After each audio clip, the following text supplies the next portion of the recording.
NCB times ಮೀಡಿಯಾಗೆ ಸ್ವಾಗತ. Big boss ಮನೆಯಲ್ಲಿ twist, ಸ್ಪಂದನ ಬದಲು ಹೊರಬಂದ್ರು ಮಾಳು. ಬಿಗ್ ಬಾಸ್ ಮನೆಗೆ ಪ್ರತಿ ವರ್ಷ ಹಲವರು ಅತ್ಯುತ್ಸಾಹದಿಂದ ಹೋಗ್ತಾರೆ. ಮನೆಯೊಳಗೆ ತೆರಳುವಂತಹ ಮುನ್ನ ವೇದಿಕೆಯಲ್ಲಿ ಮಾತನಾಡುವಾಗ ಗೆಲ್ಲುವಂತ ವಿಶ್ವಾಸವನ್ನ ವ್ಯಕ್ತಪಡಿಸ್ತಾರೆ. ಮನೆಯಲ್ಲಿ ನಡೆಯುವಂತಹ ರಂಪ ರಾಮಾಯಣದಲ್ಲಿ ಕೂಡ ಭಾಗಿಯಾಗ್ತಾರೆ.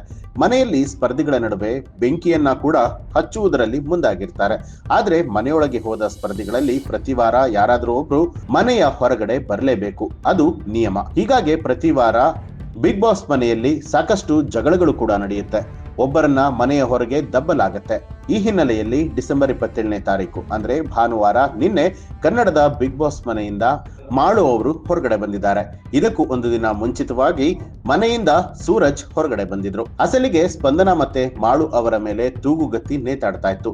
ಇಬ್ಬರನ್ನ ಕರೆದುಕೊಂಡು ಹೋಗೋದಕ್ಕೆ ಮನೆಯೊಳಗೆ ಕಾರ್ ಕೂಡ ಬಂದಿರುತ್ತೆ. ಆ ಸಮಯದಲ್ಲಿ ಇಬ್ಬರಲ್ಲೂ ಕೂಡ ಸಾಕಷ್ಟು ಆತಂಕ ಇರುತ್ತೆ.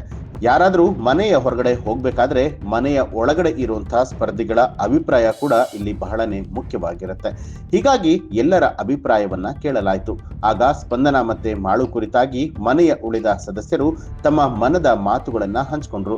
ಸ್ಪಂದನ ಯಾರು ಅನ್ನೋದಕ್ಕೆ ಇಲ್ಲಿಯವರೆಗೆ ನನಗೆ ಸ್ಪಷ್ಟ ಚಿತ್ರಣ ಸಿಕ್ಕಿಲ್ಲ ಅಂತ ಹೇಳಿ ಗಿಲ್ಲಿ ಹೇಳಿದ್ರೆ, ಮಾಳು ಯಾವತ್ತು ತಮ್ಮ ನಿಲುವನ್ನ ಸ್ಪಷ್ಟಪಡಿಸಿಲ್ಲ ಅಂತ ಹೇಳಿ ಧನುಷ್ ಅವರು ಹೇಳಿದ್ದಾರೆ. ಹೀಗೆ ಮನೆಯ ಹೊರಗೆ ಮತ್ತು ಒಳಗೆ ಒಂದೊಂದು ಕಾಲಿಟ್ಟಿದ್ದಂತಹ ಸ್ಪಂದನ ಮತ್ತೆ ಮಾಳು ಮನೆಗೆ ಬಂದಿದ್ದ ಕಾರನ್ನ ಹತ್ತುತ್ತಾರೆ. ಆ ಪೈಕಿ ಒಂದು ಕಾರು ಮರಳಿ ಬರುತ್ತೆ. ಆ ಮೂಲಕ ಸ್ಪಂದನ ಸೋಮಣ್ಣ ಅವರ ಬಿಗ್ ಬಾಸ್ ಪ್ರಯಾಣ ಮತ್ತೆ ಮುಂದುವರೆದಿದೆ. ಮತ್ತೊಂದು ಕಡೆಯಲ್ಲಿ ಮಾಳು ಅವರ ಪ್ರವಾಸ ಅಲ್ಲಿಗೆ ಮುಕ್ತಾಯವಾಯಿತು. ಸಾಕಷ್ಟು ಹೆಸರನ್ನ ಪಡೆದಿದ್ದಂತಹ ಮಾಳು ಅವರು ಇದೀಗ ಬಿಗ್ ಬಾಸ್ ಮನೆಯಿಂದ ಹೊರಗಡೆ. ಒಟ್ಟಾರೆಯಾಗಿ ಬಿಗ್ ಬಾಸ್ ಮನೆಯಲ್ಲಿರುವಂತಹ ಮಾಳು ಅವರಿಗೆ ಹೊರಗಡೆ ಸಾಕಷ್ಟು ದೊಡ್ಡ ಅಭಿಮಾನಿ ಬಳಗವೇ ಇದೆ. ಜಾನಪದ ಹಾಡುಗಳ ಮೂಲಕವಾಗಿ ಹೆಸರನ್ನ ಮಾಡಿದಂತಹ ಮಾಳು ಅವರು ಇದೀಗ ಬಿಗ್ ಬಾಸ್ ಮನೆಯಿಂದ ಹೊರಗಡೆ ಬಂದಿದ್ದಾರೆ.